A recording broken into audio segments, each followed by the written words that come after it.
Welcome to this tutorial on how to crop images into shapes in Figma 2025.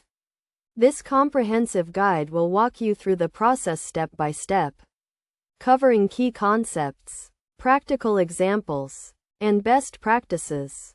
To get started, open Figma and create a new project. Import the image you want to crop by dragging and dropping it into the Figma canvas. Once the image is imported, select it by clicking on it. In the top toolbar, you will see a range of tools and options. Click on the mask icon, which looks like a rectangle with a circle inside.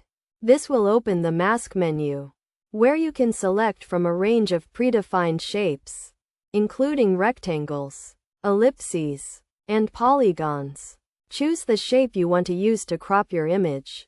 For example, if you want to crop your image into a circle, select the ellipse option. You can then adjust the size and position of the shape by dragging the handles. To crop the image, click on the Apply Mask button.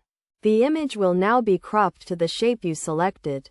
You can further refine the crop by adjusting the shape, or by using the pen tool to create a custom shape. Best practice is to use high contrast images to ensure the crop is clear and defined. You can also experiment with different shapes and sizes to achieve the desired effect. Another key concept is the use of layers. When you apply a mask to an image, Figma creates a new layer.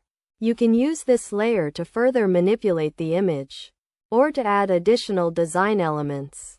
In conclusion, cropping images into shapes in Figma 2025 is a simple and effective way to add visual interest to your designs. By following these steps and using the mask tool, you can create a range of creative and professional-looking designs.